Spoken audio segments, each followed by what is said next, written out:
Okay, this is go live. You're live, it says. Okay, we're live. Are we actually live? We're live. We're live. Okay. Here we go. Almost time. A few more seconds.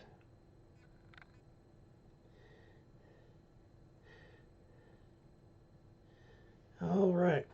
Hello, Augies Worldwide. I'm Dave Casler, amateur radio call sign KE0OG, and I extend greetings to all in all the four corners of the earth.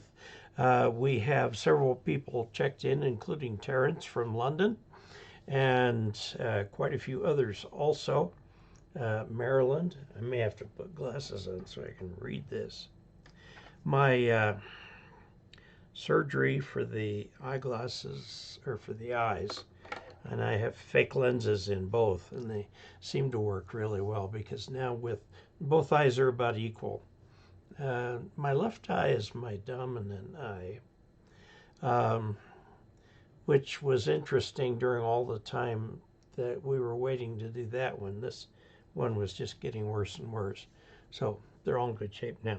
Anyway, I'm Dave Casler, amateur radio call sign KE0OG, and we're here for our weekly live stream. Now, this live stream is in addition to the 2 videos a week that we put up. I think we're doing 3 right now. We're going to move to 2 so I can work a little harder on each one. We came to the conclusion after looking at a number of videos that what would you call it, ad hoc videos, just don't have the same quality as scripted videos. So I'm going to try and go back to scripted. I don't know how much success I have. I may have to first dictate it to Dragon Naturally Speaking and then edit it, and then we can put it up on the teleprompter, which is right here. It's just one of those things. I have trouble typing because of the tremor in my hands, but sometimes I can do okay. There is a medication that the doctor gives me, which apparently is fairly widely used for this purpose. It's called propranolol. It's technically a blood pressure drug, but it really reduces the tremors too. And I had that first recommended to me when I was first playing the organ. I started learning the organ at church about age 39, and I was so frightened my hands would shake when I played in front of the congregation. That's gone away, but still the tremor in the hands makes it very hard to practice. So anyway, there we go. I would love to get back into it. Discovered a cool new organ channel. I have the sound system on this computer isn't fantastic, but it does have a bass box, which is nice because you know the 32 foot pipe on an organ is only about 16 hertz at the low note. Did I get that wrong? Let's see, the 8-foot pipe is about 256 hertz in middle C. The A is 440, of course. And our modern musical scale is actually, if you look at it, is a little weird, but it's based on logarithmic. We take the sound between low C and high C, which are an octave apart, meaning the high C tone is twice the tone. If it were a decade, it'd be 10 times. But even though it's twice, instead of calling it binary, it's called an octave apart. So the frequency of the high C is twice the frequency of middle C. And what we have done in our modern way of thinking is each of the tones is equally spaced. C, C sharp, D, D sharp, E, F, F sharp, and so on. And to us, when we play that scale, when we do C major, it's C, D, E, F. Well, now the C and the D have got a double dose apart, but then you only get a half of a tone between E and F, and yet it sounds perfectly normal to us because that's how we've been raised. Not all cultures follow this, by the way. The Western cultures do it that way. Now, the fifth, which is G, has in the old Middle Ages, late Middle Ages, early modern period, they would do a C and then a clean fifth for G. Well, that's actually slightly different from where you put these things. There's so-called mean temperament, even temperament, remember Bach wrote a piece of well-tempered clavier. Each key had its own distinct sound on any instrument. But that's no longer true with the even temperament that we use today, where we use mathematics to put those tones exactly where we want them and divide them equally. It is said that a good singer, when they move up a fifth, will not hit the note that it's supposed to be under the new official thing. But anyway, there used to be a phenomenon called wolf tones, where you played in certain keys, you'd play a sound and you'd get a weird, wild beat note with them. Anyway, that's all, neither here nor there. It is interesting, however, that we do know the exact frequencies that were used for the pipes in the organs because of the length of the pipes. And many of those original pipes are still around.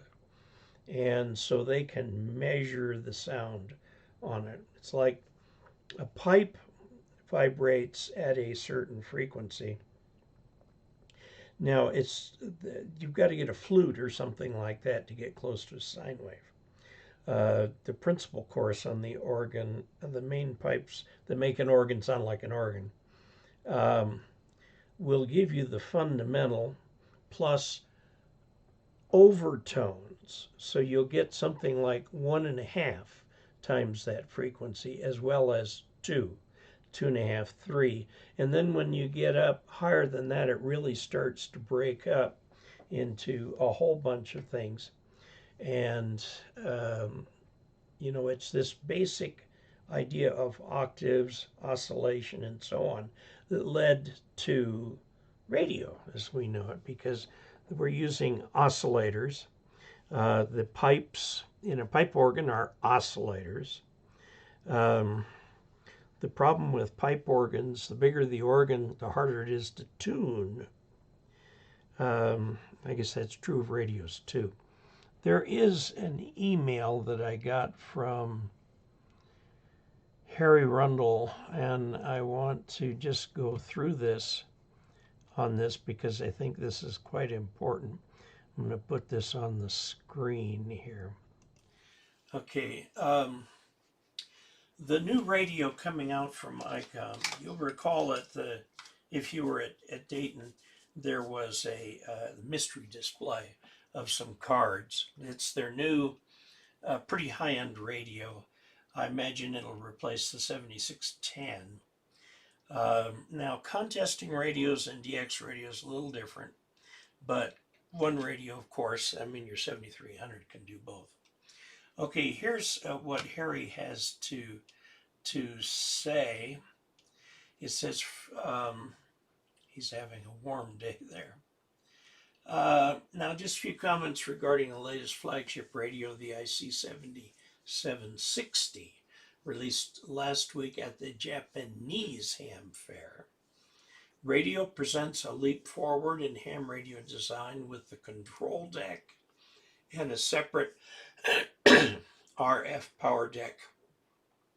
Now, I will point out, if I may, that one of the reasons that they're doing this is because it used to be that desks and tables were built to have a place for the old big CRT for the computer, which would be like 19-inch TV, and it'd be that deep, okay?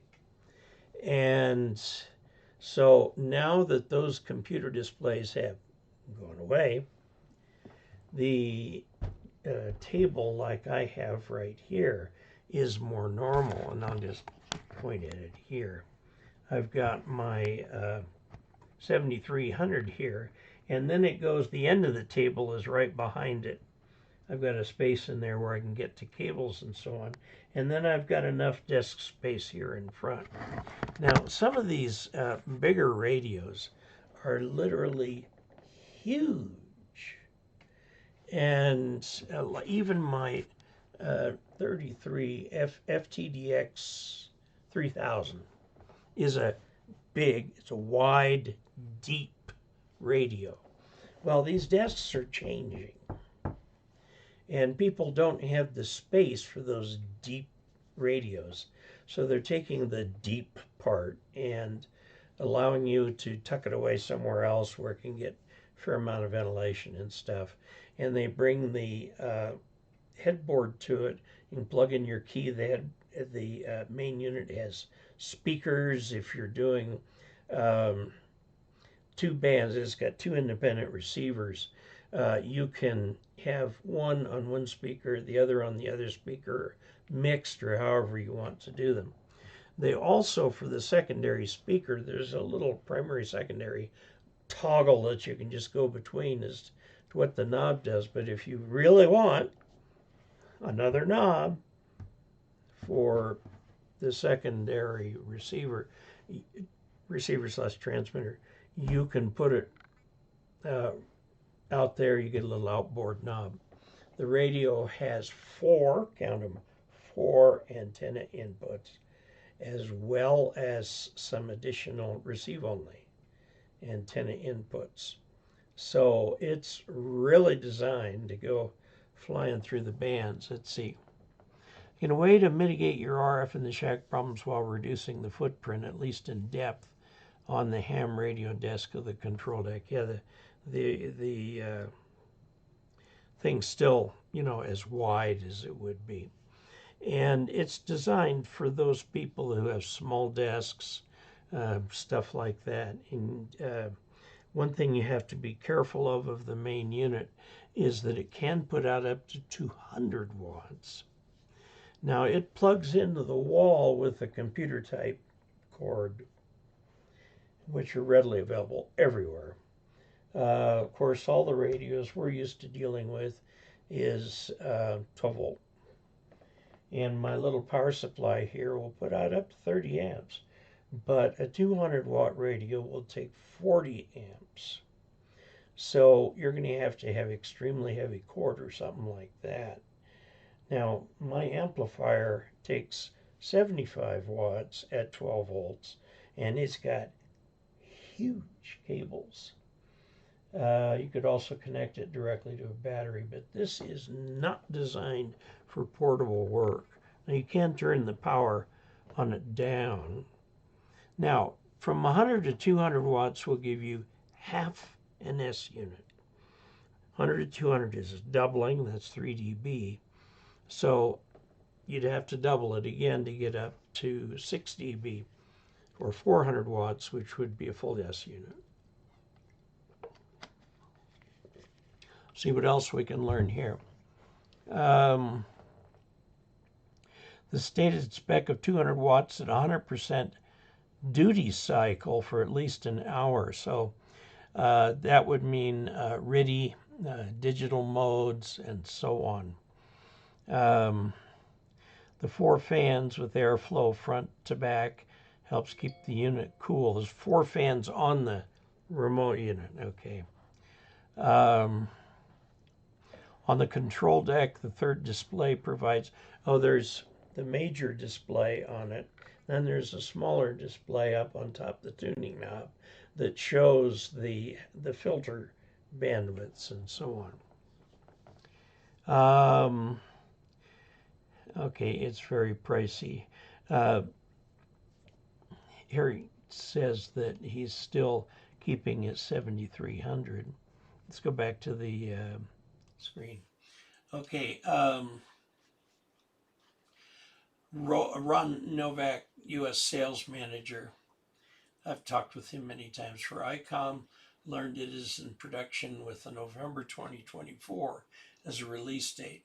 The major suppliers, I confirmed DX Engineering, they charge you $35 to put you on a wait list. The rig's ability was connect to 4 antennas in the RF deck, being able to connect via local area network to the control deck. So you can put your ham station anywhere in the house and have the control deck in the right place. I would put it relatively near the ground. Okay. Now it's a real high-end product, so they're not going to sell them in the thousands like they do with the 7300. So they'll find a niche. Back at one time, the Collins S line was the Cadillac of its day. Some people think so even to this day. He had a fellow colleague, let's see if I can get this squished up enough here to pull this down. Okay. Anyway, it's really cool what they're doing with it. So I'm going to put that back to the normal view. So that's the big news, is that the new Icom radio has been announced. Now, what does that mean for the 7300? 7300's been around close to 10 years. And it is probably time for a refresh. Even though it's ahead of its time technologically, the parts in there have got to be getting hard to get.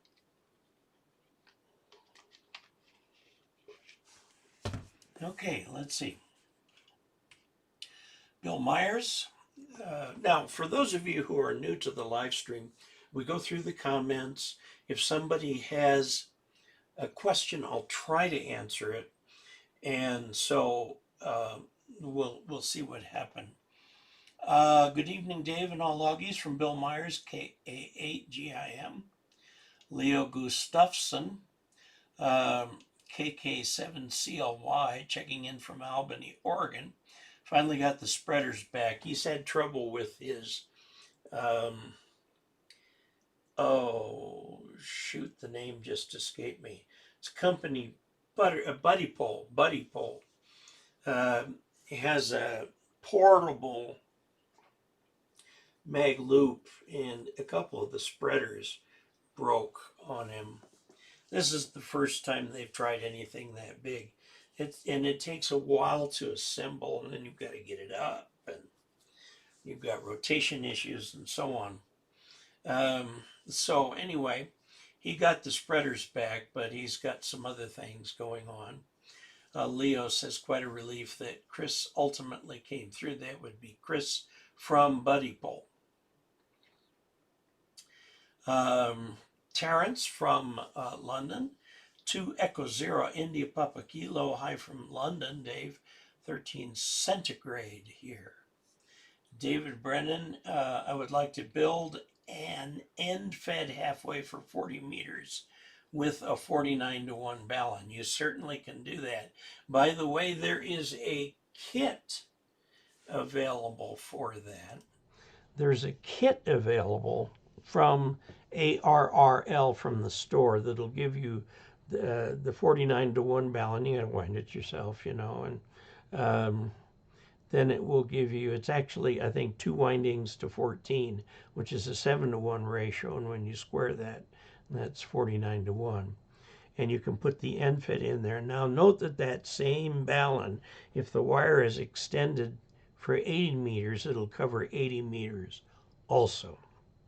And that also means that it would cover 30, 17, and 12. Okay, now, does the slope I give it matter? I can get one end up 30 feet and the other around 20 feet. Nothing wrong with that. That's fine. I have run my antenna, and I've got the ARRL antenna. I've run it up a 30-foot pole on this end with the 80-meter wire over about 7 feet off the ground to a tree. It worked fine. And I'm going to put the thing back up so I can get back on. It's Whisper. Whisper's the name of it. Okay, let's see. So, yes, you could even bring that all the way down near the ground, not so near that pets or wildlife or somebody would get a shock. But you can also do it as an inverted V, which I've done. As a matter of fact, my antennas was, if you looked at their instructions, they kind of recommended the inverted V formation. And that worked quite well. Okay, so yeah, the configuration you're talking about there is fine. John Ward, what's up, Dave? From W3OJ in Maryland. How are you? Let's see, what is up with this? We are going, it's very soon going to be September. This weekend is the Labor Day weekend. I think. I hope that's true. And so my assistant's going to be out of town. So I won't have him back till Tuesday of next week. He's also back in school. And his #1 priority isn't even school, it's marching band. He does marching band. He plays the sousaphone, the great big pa thing. And the sousaphone points out forward, so you can point it at the audience, whereas the classic one that you use in the band when you're closing in an indoor area shoots up. It's a funny thing about the human ear. It is very hard to tell where very low frequency sounds come from. And so that's why speaker systems like this one can have a great big bass speaker that takes care of the bass for all the channels. And that's the way Bose does it. We've got a Bose surround sound downstairs where the TV is, and it's got this bass thing sitting over to the side. And when you hear the rumble of that thing will actually track the organ almost all the way down. The conference center in Salt Lake has its own organ, and pipe organ. It's actually a pipe organ, and the 32 feet pipes in that thing, I'd have to sit down and figure out what it is. Let's see, an 8-foot pipe is 256 hertz, so 16-foot pipe is 128 hertz. So you go down to a 16-foot pipe, you're down to 32 hertz. You go to a 32-foot pipe, you're down to 16 hertz. The human can't really hear that very well, but they can feel it. This is one of the reasons that it's so much better to listen to organ music in a building, because the building really is part of the organ, because it very much colors the sound of the organ. So anyway, I'm saying this because I'm thinking of trying, my hands are a little better now, I'm thinking of trying to get back into the organ. Okay, greetings from Cary, North Carolina, from Edward Hammett. Scott Dunn says hello from Emeryville. Texas, KM4PMP. Peter Schipeliti Chow from New Hampshire, Peter W1DAD. Leo Gustafson, glad you're doing better, Dave. Yeah. And Jeff M says, hi, Dave, KD9ZSL. Ralph Leland says, hi, Dave and everyone, K4TA in Fork Union, Virginia. And Doug Dry, hello, Doug. Doug's the guy who set me up with this old dial telephone. It blows people away when they find out it actually works. You can get a dial tone, you can call numbers and everything. It's kind of odd, though. You have to dial 1 first, and then the area code, and then the number. And if you leave more than 4 seconds in between any of those, it'll think you're finished dialing, and it will try dialing what you've put in so far. So you need to have that phone number written out right in front of you. Okay, let's see. Doug says, good evening, Dave and all loggies everywhere. From Doug, KD4NC in Kennesaw, Georgia. Having an electrical storm here, all antennas unhooked. Yeah, we've had more than our normal monsoon rain. It seems to rain about every day, which is creating a problem because I'm trying to put up this mast I got off of Amazon, telescoping mast. Big, heavy thing. Costs about $250, which is, with today's prices, about what this 30-foot one would cost with new parts from Home Depot. But it looks really sturdy. We've got the guys in place. We know where we're going to put it. We're going to use a gin pole to put it up. And I know just how I'm going to do that. But we've got a little more prep work before we try and put that thing up. Okay, Eric Sund, N0EZX. Hi, Dave and all loggies. From Hastings, Minnesota. Storms moving through. They seem to be everywhere. Dave Burkett, good evening, everyone, from Northwest Ohio, K8DSB. Doug V, Amateur Radio and More. Sounds like a channel. Says, shalom, peace, peace. Yes, we could use some of that in the world today. Von Ziegel added $10 to the chat revenue. Thank you for that so much. I appreciate that.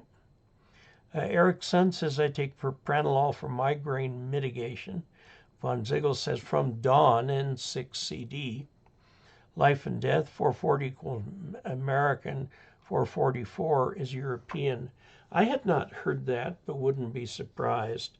For years, people would sing 432 for A. That is the frequency that sets the whole scale. Now, one of the things is, as people have gotten bigger, we've grown a foot in the last century and a half. If you look at George Armstrong Custer's uniform, it's like, how could anybody possibly fit in that? It's because people were substantially smaller back in the mid-1800s.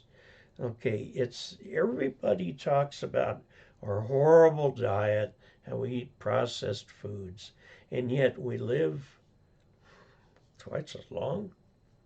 You know, when I was a kid, and I looked at my grandfather who was 67, he was old. You know, people, now you look at somebody who's 30 these days, and they look so young, and you gotta look really close to see any kind of aging. People are aging later in their life while we eat all this junk food. So I'm not buying a lot of this highly processed foods are bad for you, because I've been eating them all my life. Good grief, would you call bread highly processed because the wheat was churned up into a powder before it's used?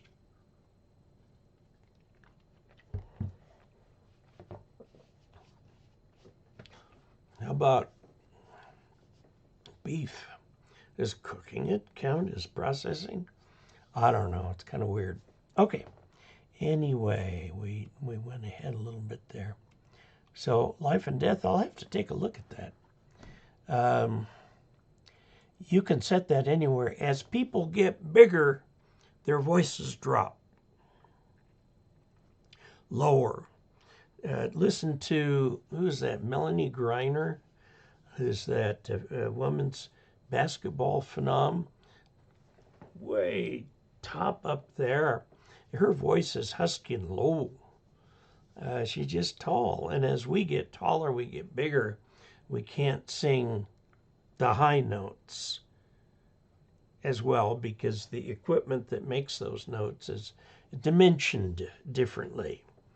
So people, some of them have been pushing for A at 432, but oh well. You know, somebody with perfect pitch might be able to notice the difference.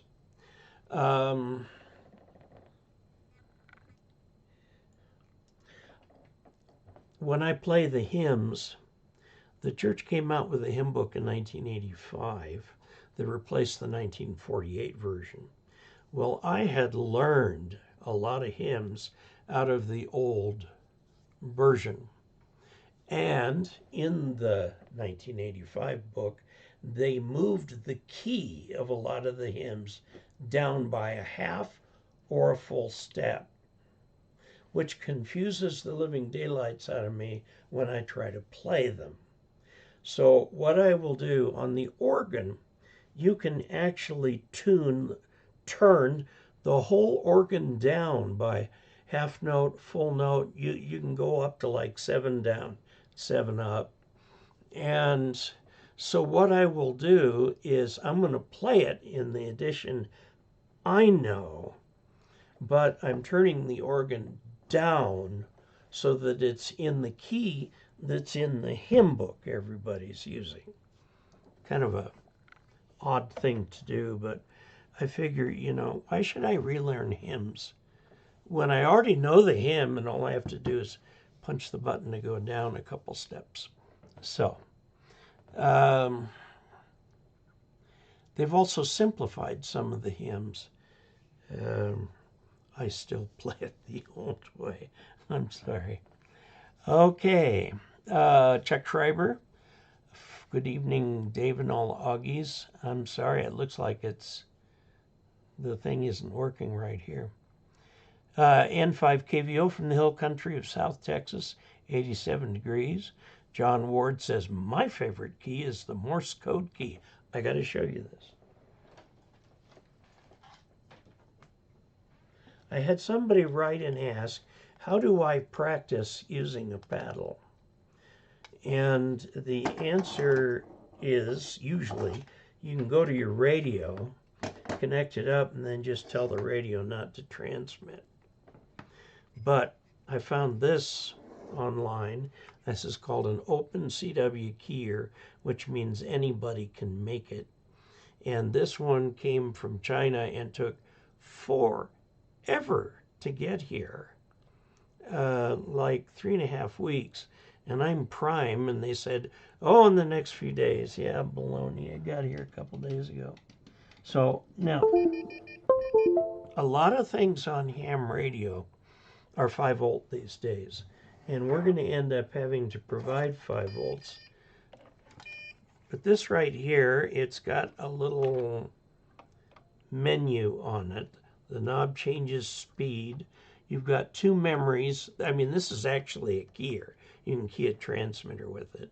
Most transmitters these days haven't. And I've got little paddles right here that I picked up from cwmorse.us. They make these at a very reasonable rate.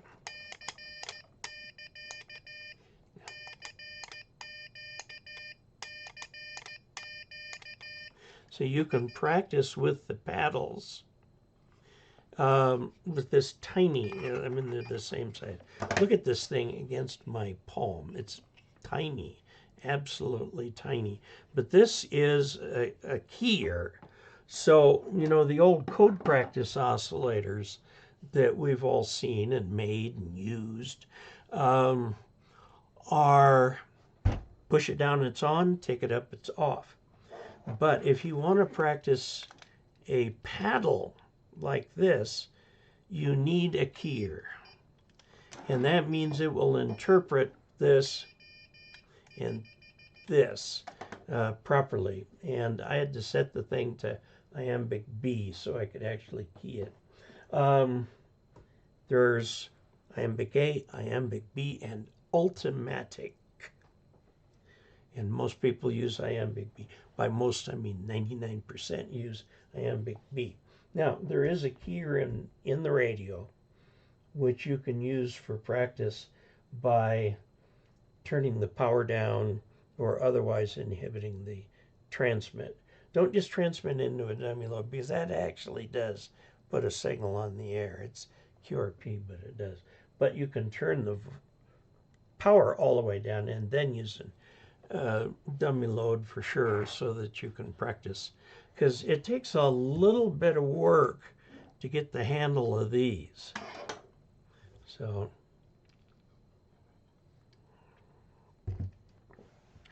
now the standard paddles are the Bencher BY1.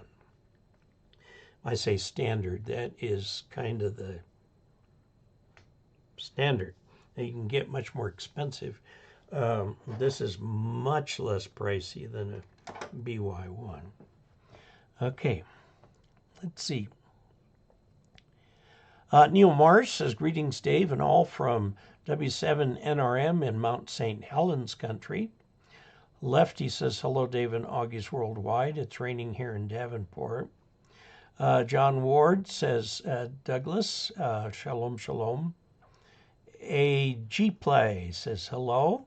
I don't think I've seen that one before. Welcome to our live stream. What we are doing here is just exchanging notes for a little while every week. I put out 2 to 3 videos a week that are the 20-minute kind. I did one recently that went over 30. That's a little too long. There's a guy I love to watch in Australia, Rex's Hangar, R-E-X apostrophe S, Rex's Hangar, and he likes to talk about old aircraft. Interestingly, he's not a pilot himself. I think he could understand the aircraft better if he did become a pilot, but that's just my thinking. He's very young. Anyway, he makes these wonderful in-depth videos about like the B-17 or the B-29 or how they did this, or the Martin Company or whatever. And his full-length videos are over an hour. Somehow I need to puncture that pair here and tell him, no, 20 minutes is fine. Yeah, so, hello, Augies, from Charles Layton, from AA5KR. Frank Contreras. Hello, I have a question on my Nano VNA when analyzing my antenna, which is a Diamond X50. It shows me a very unusual SWR, like a sawtooth, in all the VHF and UHF. Could it be the RG58 cable? RG58 cable is not designed for moving VHF or UHF more than a couple feet. I mean, you can use it for scope probe, that's about it. By the time you get up to an outside antenna, you will have lost about half your power. Now, unfortunately, that also means that the power that's picked up by the antenna is cut in half by the time it gets to the radio. So that can be an issue too. Now, when it's showing a very unusual SWR like that, which is just basically a sawtooth, I would venture to say that it's not grounded, and that's why. Now, the Nano VNA is an unbalanced device, okay? So one side wants to see ground, and the other side will take the network, whatever it is. I was just did a video a couple days ago. It's going to be up tomorrow or something, or Monday maybe, um, about measuring losses in balance. Turns out you can do that with just an SWR meter. If you can either use the equation or you can have it read directly in return loss. Now, I put a 200 ohm resistor across the output of a 4-to-1 balun. Should be a perfect match for 50 ohms, meaning there shouldn't be any reflected power. But there is reflected power, and you can look at it. And I had a graph in there across the whole HF band. The less reflected power means that more is getting through. When you have more reflected power, that is giving you losses inside the balun itself. And you can compute them, I think I did in the video. And if anybody knows a better way to set up the nano VNA to measure balun loss or trap loss or anything like that, do please send me an email at askdave, all one word, at arrl.org. I think you'll like that. Okay. So I'm thinking it's ground. Now I think you're talking about a Diamond X50. Let's see what a Diamond X50 is. We'll go over here. Not the overhead of the teleprompter. Not that one. This one. And now I've forgotten what it was. Diamond X50. Diamond X50. It is VHF antenna, yeah. Looks like dual band antenna. X50 dual band. Okay, yeah. Alrighty, back to normal view.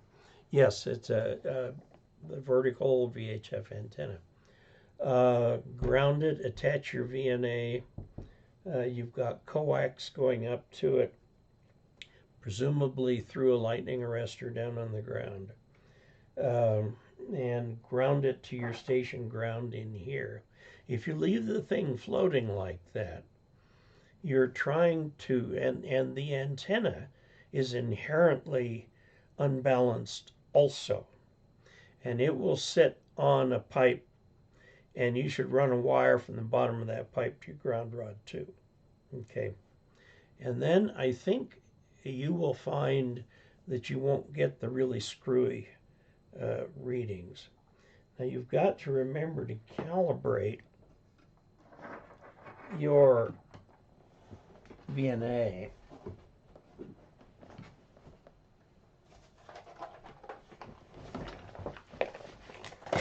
Oops. Don't want to run that. Okay. Here's your VNA. Okay, now, this gives you some little loads. Let me put these under the overhead. Here are the little loads. Okay, one of these is open, that's that one. One of these is shorted. There should be one more in here, yes. And this one has a 50 ohm resistor in it. So go through the calibration process. Now, if you normally do like I do, and you've got a little pigtail on this thing. See right here, I've got a pigtail, channel 0. Okay.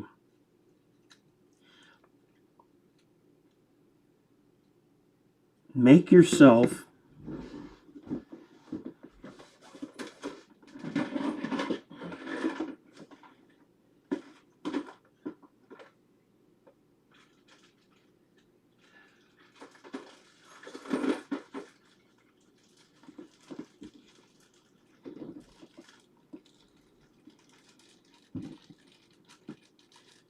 I have some loads here, these that I've made.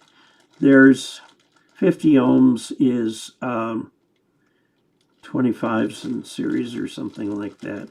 I've got a shorted one and an open one, okay? And then I've also got these calibration. There's 50 ohms for this plugging into something.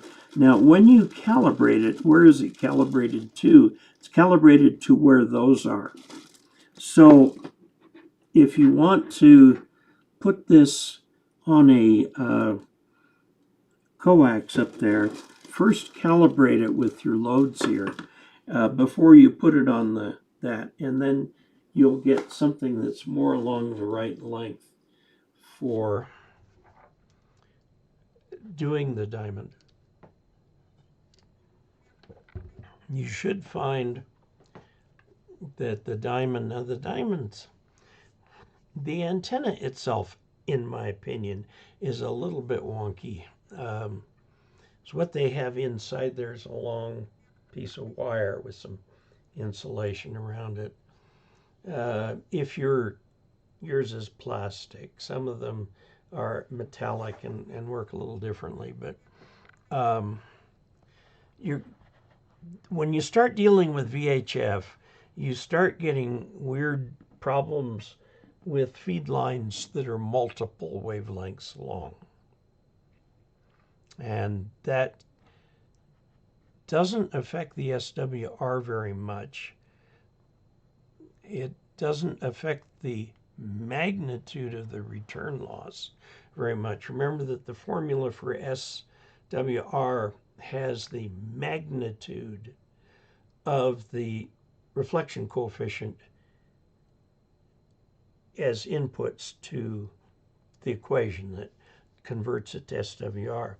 Now the phase angle of the reflection coefficient will change dramatically. Every wavelength it will have done a 360. But we don't play with phase usually as hams. The professionals do, of course, because we talk about, for example, Fourier transforms, which will take an ordinary waveform, like a speech waveform, and we'll break it into its frequency components, okay? It will also, proper Fourier transform, will break it into its phase components as well. And the way you normally represent that is you've got a line here. This is frequency. And so we'll take something, anything. You know, normally we'd make it, here's a frequency on this line. But represented properly, if it's 90 degrees off, it would actually be down here. And then the other ones would be over here and so on. That's how you take phase into account. But in ham radio, we don't care a lot about phase. Okay? Now, if you're doing something like PSK31, it's phase shift keying. Phase shift keying can be received by an FM receiver. It's not the same. As it turns out, the waveform of one is the derivative of the other, and that one is the integral of the other. That's the difference between phase modulation and FM.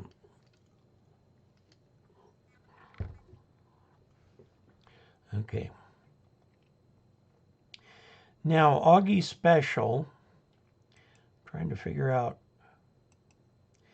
if this goes with Franco Contreras. Augie Special, okay. Franco, I think, has now been a member of this channel for 1 month. There are channel memberships that you can get. That's another nice way of contributing. If you're wanting to get to be a monthly supporter, the way to do it that takes the least fees is PayPal. You can, at the end of every one of my videos, it shows you where to go to either put a one-time tip or a PayPal subscription, just like a magazine subscription, except what you get is Ask Dave. It's a subscription, and so that'll take it out of your card or bank account or whatever once a month. Patron is the next best way of doing it. They take a bigger proportion. Now on PayPal, they take, I think, 40 cents, some number of cents, plus 7%. So if you donate $1, I only get about 35 cents. But if you donate $2, I get about $1.30, about $1.30.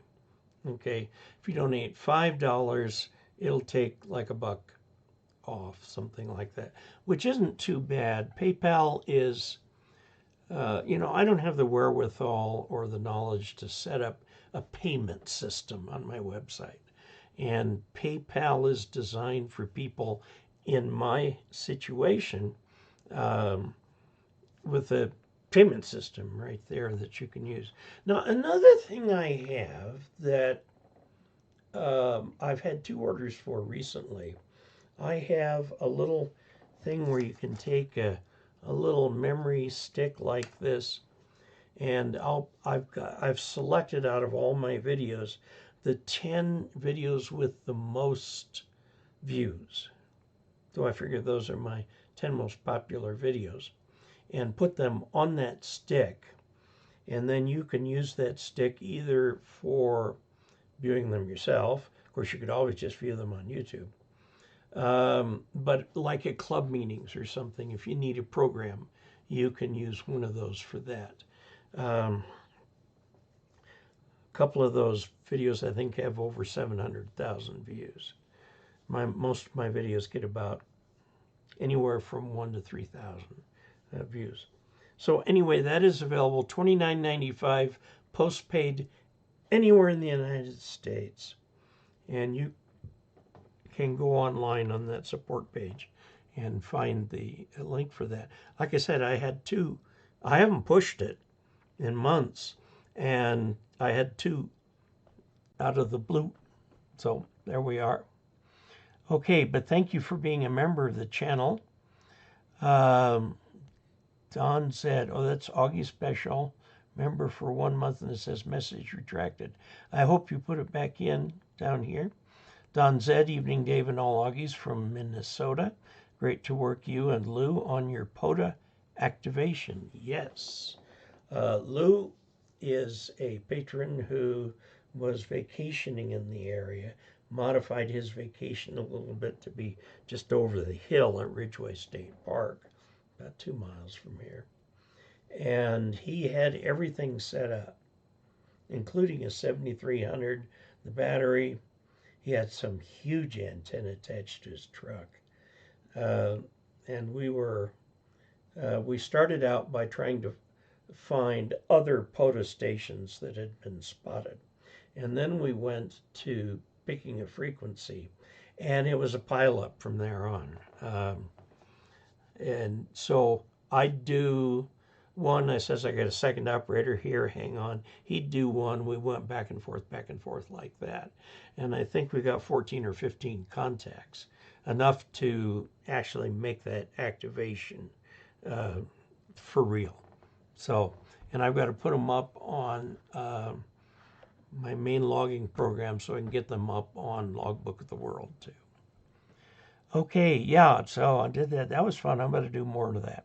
Glenn Martin, hello from Far West Missouri, N0QFT. Don't worry about retracting messages. I trust you. London 19657 says, good evening all. That's not how London zip codes work, so I don't think that's what 19657 means. D. Heller 777. I thought the angle of each side of the inverted V affected the transmission. Not much.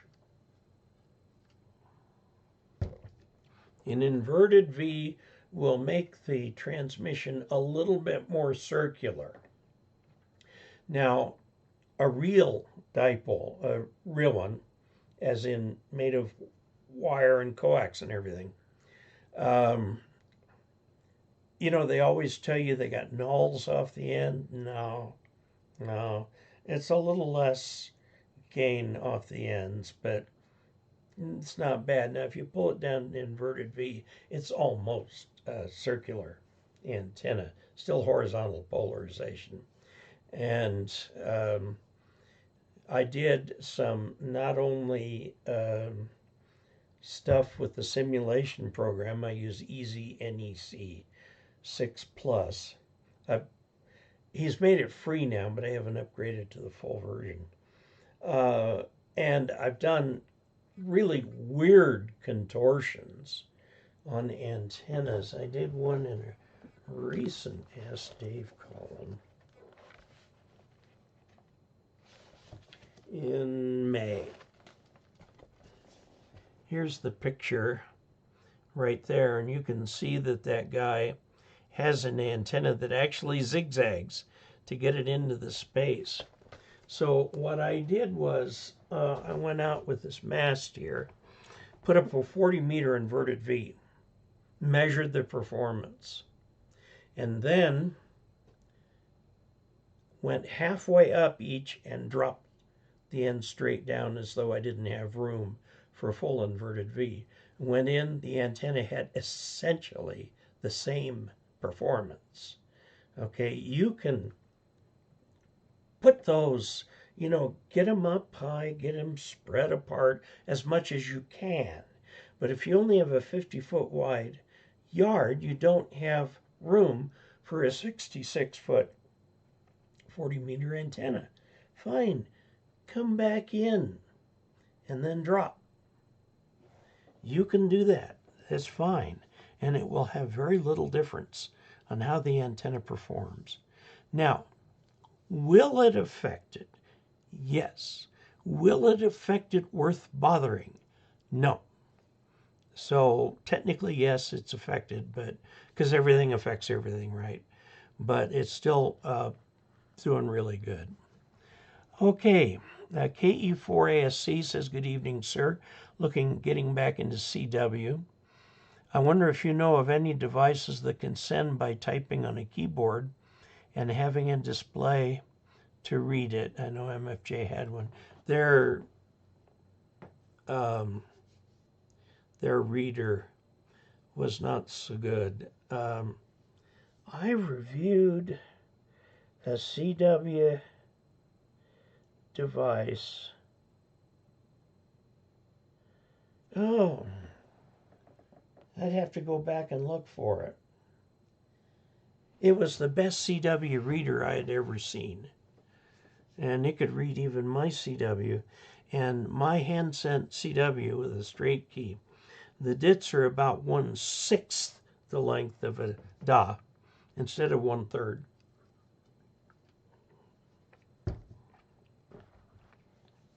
Which actually makes my code pretty easy to read. But this was able to do it. Now, as far as typing and having that go out, that was all the rage 30 years ago. The Ten-Tech radio that I have up there, my Ten-Tech, which I got around 1999, actually has the capability to plug a PS2 keyboard in the back of it and send Morse that way, at whatever speed you set it to do that. Are there other ways to do it by typing? Yes. Is there something where you can type on your computer and it will cause the rig to send CW? I'm sure there is. If you use software like, not Digipan, but FLDigi, it's primarily designed for PSK31, but it will do a whole bunch of sound card modes, including CW. Now, its CW decoder isn't all that fabulous, okay? It just isn't. But if you can decode in your head, it really helps to do it. Now, along with, I think it's important to talk about where on the air you can go to find slow code. And the answer is 7050 to 7065 or 7110 to about 712. In that region right there, you'll find slow code. And I will tell you, from having observed this over and over and over and over again with real people, real hands, sample size quite large, by far the best way to improve your code speed and your code reading ability is to get on the air. Okay? Now, the other person who's sending slow code is just where you are, too. Okay? There's no point sending code into thin air if you want to get better and better. Send it into the air, get it out, and your code will get much better doing that.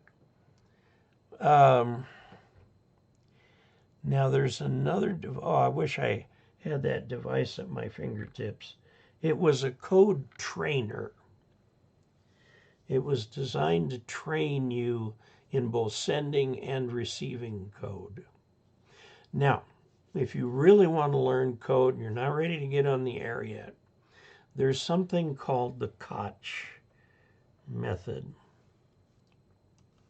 And I'm wondering if I've got that on my list of things here. The problem with the latest Windows, this is Windows 10 here, because my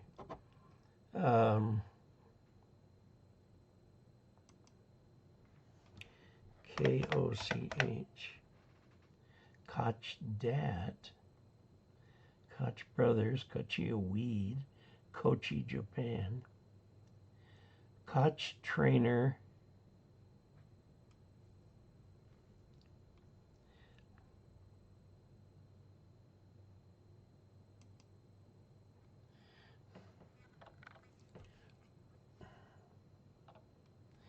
oh, can I get this back to page 1?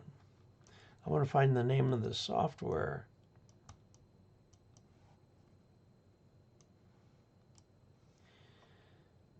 Oh, frustrating. Okay, somebody out there knows what I'm looking for. It's a Koch trainer that's actually was originally written for DOS and is very alive and available. You can send code to that using your key, and it can interpret that, so you can learn to both send. The Koch method is a very good method for sending. Combine that with the Farnsworth method, and you're doing great. Okay, let's see. Good evening, all. Where are we here? Okay, getting back to CW. K4ASC says thanks. Rob Q, hello, fine American from Los Angeles. Hello, Los Angeles. I grew up in that area in Glendale. Forrest, what an antenna for 80-meter single sideband. Third of an acre, can go up 30 feet over branches. Jeff and I have been listening to 80 meters on SDR Utah and want to talk to the conspiracy theory nuts around 3.85. They are nuts. By the way, KE0OG, Louisville, Colorado. I used to live in Louisville. And it's not Louisville. You say Louisville and everybody knows you're from out of town. It's Louisville, Colorado. You don't want vertical polarization. A third of an acre.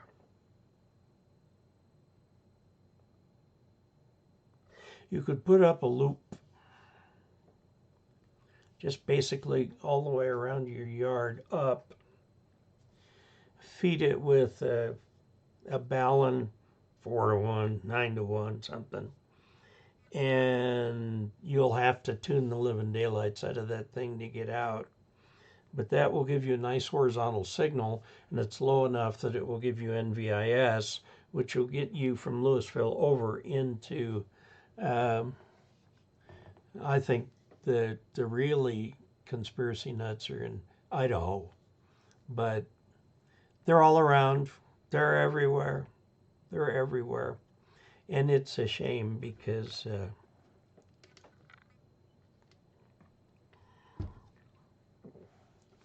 the mark of a good conspiracy theory is that it is impossible to disprove. So this is where all the Kennedy stuff comes from, saying there were 2 shooters. Well, how can you prove otherwise? You can't go back. You've got all the photographs and whatnot, but a lot of them are still not available to the public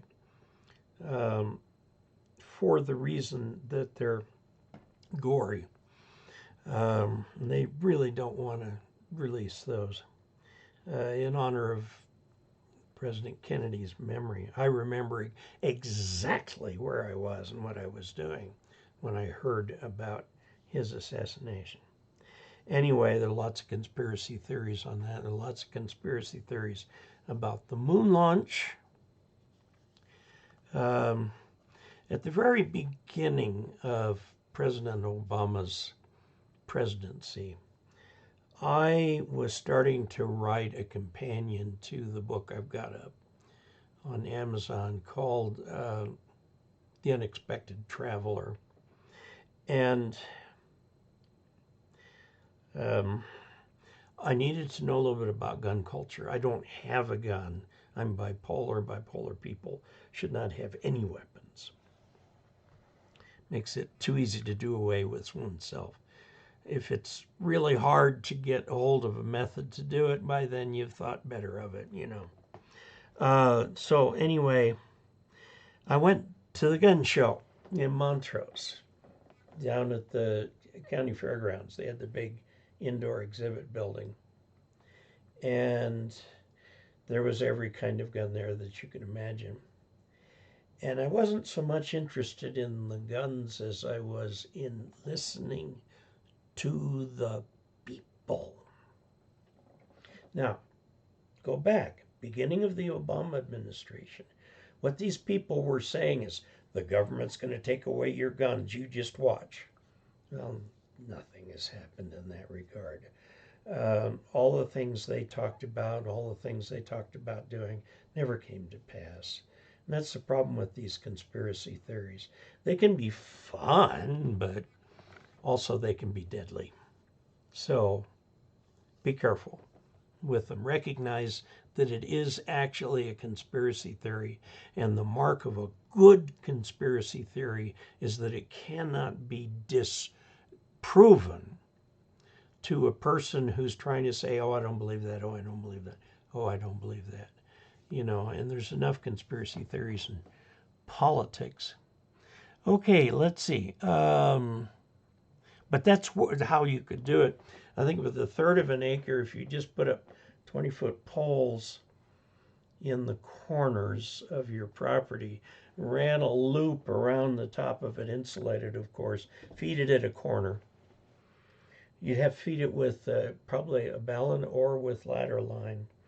Bring that down to a balun and then into your shack. If you bring the actual ladder line into your shack, you're just asking to bring RF into the shack, and you don't want to do that if you can avoid it.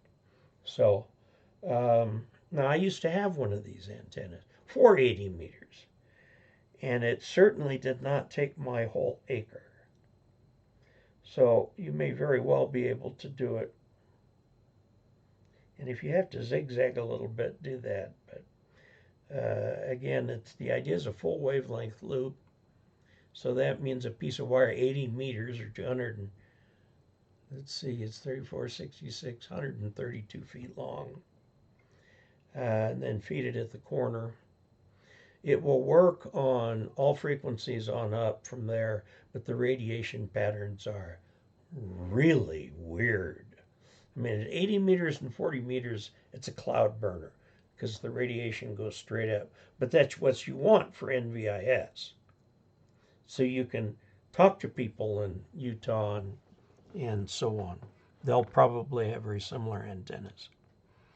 Okay, let's see. I hope that helps. Neil Marsh, my Grandstream ATA, which is the analog telephone adapter with Callcentric as my VoIP provider, one for any number. Yeah, it's really cool. Ed E, regarding antenna reception, what is the realistic maximum received passive gain? Thanks for all your videos. I've learned quite a bit. If you have a gain antenna like a Yagi or hex beam, something like that, the hex beam provides, let's see, it takes all of the power and concentrates it in one quadrant. So that means it's 4 times the power. 2 times 2, 3 plus 3 dB, that's a full S unit, okay, that I can get out of that. Some modern beams have 10 or 12 dB. That'd be fantastic beam. That's like 2 S units. I remember when I was in the Air Force, we were messing around with this piece of tower we had. We put on it a full size 20-meter 5-element dipole. And there was actually one guy who would not talk to us. We told him we were at Casler Air Force Base in Mississippi, and this guy was in Oregon. He says, you can't be, your signal's too strong. Well, we know it's strong because we've got this gigantic antenna. No, you can't be that strong, but you can. So that is passive gain in the sense that there's no amplification. One of the nice things about that is it will give you gain both on transmit and on receive. And it is a rule of thumb, a valid rule of thumb, that if you're having trouble, the first thing you need to put money into is an antenna. Get it outside, get it up. Now, there are compromised antennas you can still get outside. And MFJ just came out with this thing just before they quit business. And I gave the thing a glowing review. It's not even 18 feet tall. And it was working just as well as my full height step IR, big IR vertical. That has many, many, many radials. I just put 8 radials on this thing. 8 10-foot radials. And boy, that thing worked like a champ. So the nice thing about that is you just find a tree. You know, if you've got 2 or 3 trees together, this is more common back east where people back onto what I consider to be jungle, and you just slip an antenna out there, nobody can see it, and do great. Another thing you can do is now the dipoles. Remember in the Amateur Extra book you learned that a dipole had a 2.15 dB gain over an isotropic. That is true in free space. How many of you live in free space? The answer is none of us. So why don't we talk about antenna gain in free space? It makes no sense. It has no bearing on anything in reality, because in reality we have to take into account the ground. And the answer is that a dipole at proper dipole height, which is a half wave, and still true lower, has about 5 dB gain over an isotropic, because not only your direct signal, but boom, bam, your reflected signal. Okay, that throws in another 3 dB. Oh, anyway, there you go. Okay. So normally wire antennas have what I call unity gain, a gain of one time the power of a dipole, if there were dipole in the same spot. So unity gain antennas include verticals and some loops. Now some loops can be pretty directional. And I went through a lot of work to determine the optimum height for a dipole, and why I think that is. It's, I think, one of the videos that I made as a companion to an article in QST. I write the Ask Dave column in QST. Okay, Paul C., Victor Kilo, Delta, Papa Charlie. Hi, Dave and fellow Augies. Greetings from a sunny Brisbane. I imagine it is, and I'm sure I'm pronouncing Brisbane incorrectly. Ham radio guy, is this live? Seems like he isn't answering questions. I am answering questions, and yes, it is live. But the problem is there's a turnaround delay. I can actually watch myself over on the other half of the screen, and it's like a minute or more behind. So somebody asks a question, I've got to be able to see the question, there's a delay, and then you've got to be able to see the answer. But yeah, this is actually, quote, live, meaning it's delayed by YouTube. Okay. I wonder, if we ought to move this to Zoom. That'd be interesting, because then people could respond. I have an MFJ practice keyer that I was using initially, but got distracted by the shenanigans I had to cope with on my hex beam and its non-resonant predecessor, an end-fed wire. Now, to get a good end-fed wire, it should be 2 to 3 wavelengths at the lowest frequency you want to use it on.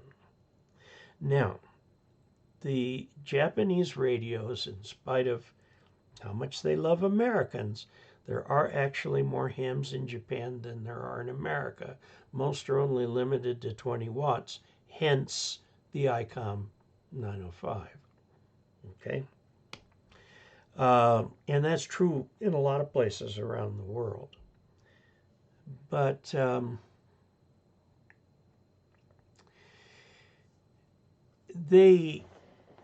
people in Japan don't have, I've got a house that's like 1,800 square feet up. We have a little basement that's nowhere near that size. And I've got lots of room for antennas. A lot of hams don't have that. That's why the antennas that are built by the Japanese manufacturers are designed to be put where the antenna starts. And it's usually a wire that's whatever you can get up. Okay, and that thing, the reason you put it there is there's no transmission line. That way, you don't get the losses you would get in a transmission line with heavy loading. And that works. It works very well. And that's how a lot of hams don't have room for a resonant antenna. And can't put up a vertical. I mean, to look at Tokyo, it's solid city. There isn't much grass that you can find there. So, yeah. Question, which of the following is not a characteristic of transformer magnetic core material? Well, you can do magnetic cores with about everything. The problem you run into if you put a pure iron core in a transformer is the eddy currents. Remember, in dealing with Maxwell's equations, there's lots of curly-Q things and so on. And you induce a magnetic field in the core, which then induces an electric field in a different winding, and then the primary winding is taking its electric field and inducing a magnetic field in the core, and this just goes like this. Now, in any tuned circuit, you will get very high circulating currents.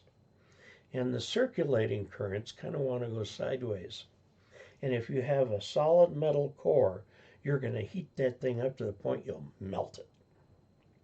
So what they do is they take a lot of thin plates of steel, coat each one of them in some sort of an insulator, cram them together, and use that for core. And your eddy currents can't go sideways. They want to go sideways, and they can't because there's an insulator there.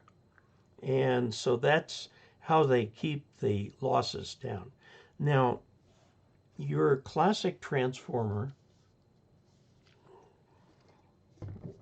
is built around an iron core. Now, in radio, people use what were called solenoidal coils. Straight line wrapped with wire, like you'd use for a relay. And that's why relays are often called solenoids. They use solenoidal coils. The problem with solenoidal coils at RF is the energy just goes everywhere. So that's where they invented the donut-shaped toroids. And that keeps everything in there. Now, that's not solid magnetic material. It is powdered and put together with an insulating glue. So it will act like a transformer, but you lose the eddy currents, okay? So that's what you don't want. Sorry, wrong chat. Okay. Oh, well. However, what is hysteresis in a transformer? Hysteresis in a rather ordinary, that's something you try to design out of a transformer. Hysteresis is where the reaction of a system going this way is not the same as the reaction of the system coming this way. They join together at the top, they join together at the bottom, but they separate in the middle. And so if you're pushing electricity in this way and it comes back out the other way, hysteresis is a measure of the memory. Now, you've seen hysteresis in motion. If you try to tune a radio that has dial cord in it, you tweak it this way, you find a station, and then there's some play in it before you can get it to tweak the other way. That play in between is called, if it's electrical, it's called hysteresis. And hysteresis is a fun thing. You see it a lot with magnets. It can really get you over a barrel if you're not careful. So hysteresis is something you try to design out. Now, can hysteresis be used as a memory?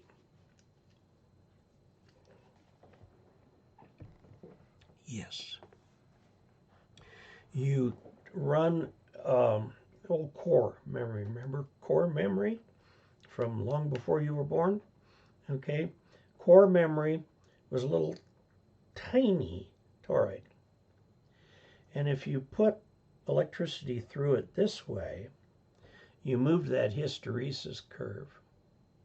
Okay, now the way you read it was to bring electricity through the other way.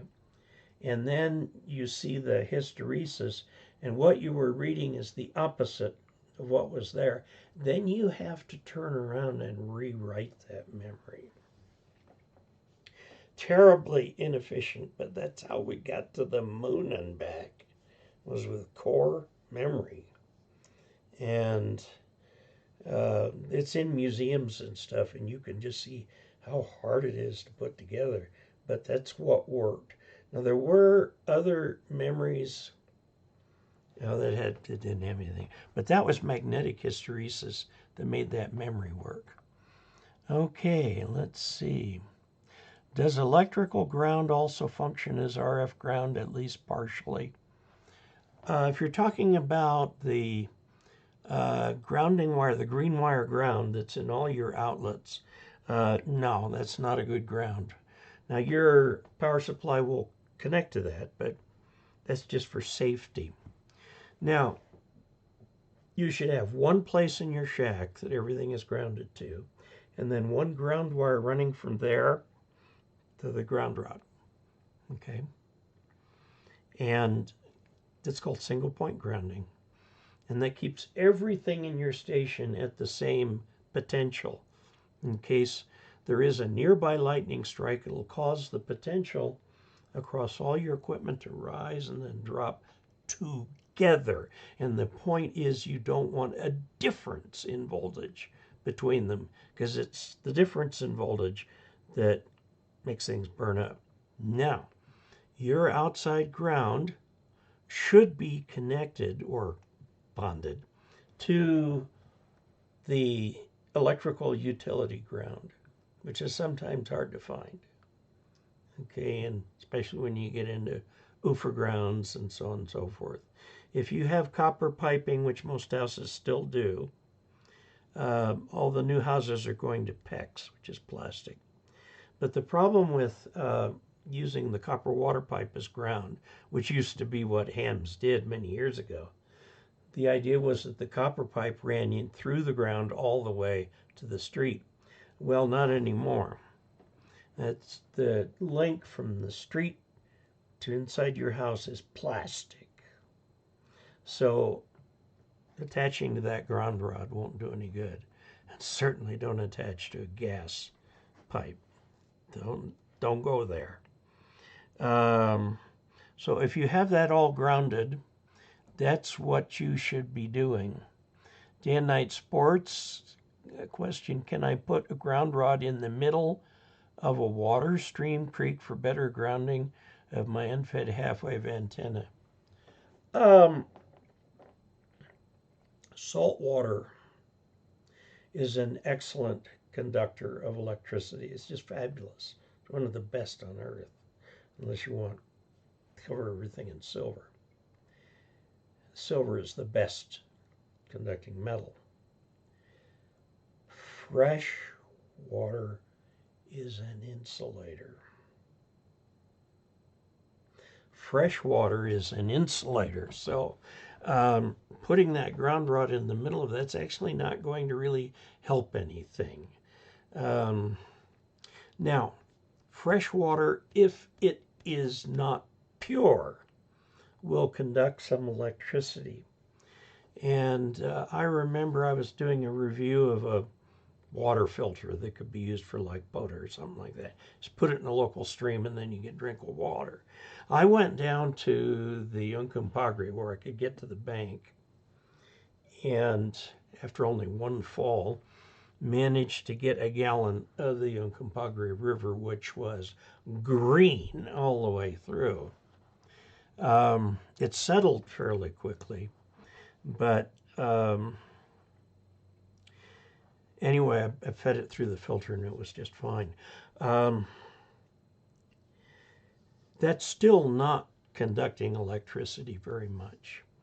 I mean, you can try it, but now for an end-fed half wave, what I recommend is that the coax between the balun and your ground rod not be too terribly short.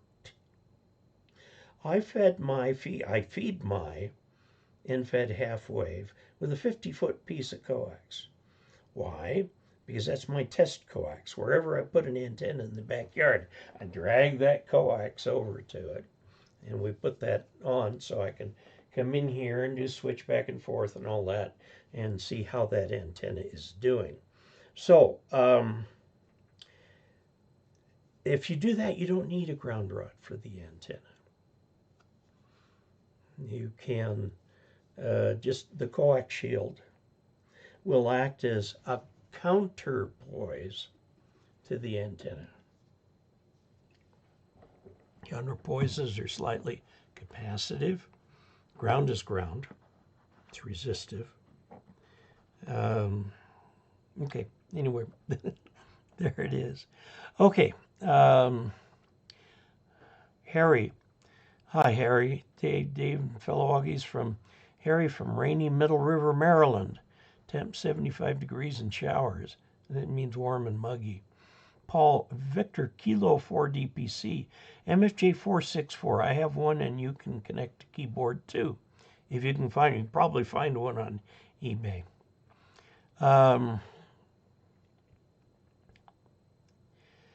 Leo Gustafson, I used the MFJ keyer reader for a few months before my hex beam spreaders failed initially. I had some difficulty, but an extended reboot solved it. By the way, the guy who built that or made the design and sold it to MFJ is an Augie. And he said if I were to send mine to him, if I can find it, he'd upgrade the firmware in it. Yeah, okay. The 464. Sorry I'm late. Hello, everyone from Prepping Live. RS Evening Dave, 67 Fahrenheit, 75% relative humidity here in Camarillo, California. What a beautiful place. You are a deep well of ham knowledge. That means I'm really far underground, I guess. It says thank you and best wishes to all. Well, thank you. I do try. Von Ziegel. I found the W1AW code practice very useful. It's about between 70, maybe a little bit below 7050. And it's on like every night. Dave, the St. Paul Island expedition is on the air, all HF bands and modes. Well, that's something that you can go look for. Yes, G4FON. Thank you. Thank you, Jeff. G4FON. If you go there and get his Morse code trainer, not only will it send you sample QSOs, but it'll throw in noise, like atmospheric noise. It'll also throw in competing QSOs on different frequencies. So you can see what it's really like in the air. It's a really good trainer. I've been recommending that for years. Harry Rundle, St. Paul, is using Superhound and Fox for FT8. This is Joe Taylor's latest release. It allows the Fox to transmit to up to 9 stations at once. Hounds use split on our radios. Very good. Jesse Ventura is the conspiracy king now. Well, he's made a lot of money doing that. I mean, Jesse Ventura was a former professional wrestler. And for people who follow professional wrestling, you have to understand there needs to be a willing suspension of disbelief because it's all scripted, okay? Other guys, those people would truly kill each other if they did all those things they look like they're doing. Anyway, yeah, and he's still active in politics. So, Harry, you may find this mode interesting and useful for contests, POTA, and expeditions such as this. I will send you a detailed summary to your Ask Dave email. Thank you. RS, I find it very disrespectful that some conspiracy theorists don't believe NASA actually landed astronauts on the moon. One of the greatest achievements man has ever accomplished. It was over 50 years ago. I agree with you, and I think anybody who has any scientific training, like hams, would agree with you. Although I had a ham very unhappy that I would not accept his flat world hypothesis. But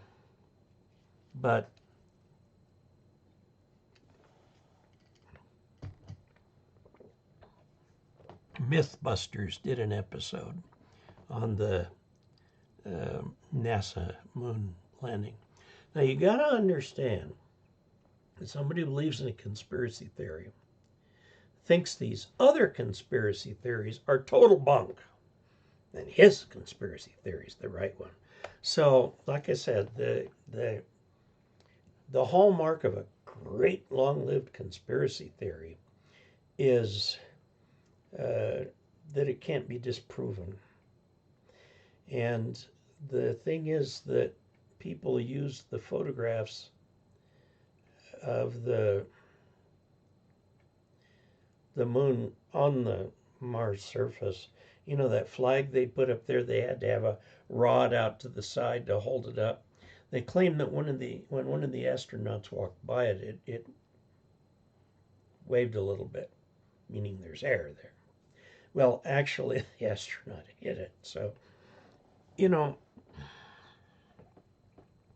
no matter what you do in life, no matter what you do, there will be somebody who doesn't like it.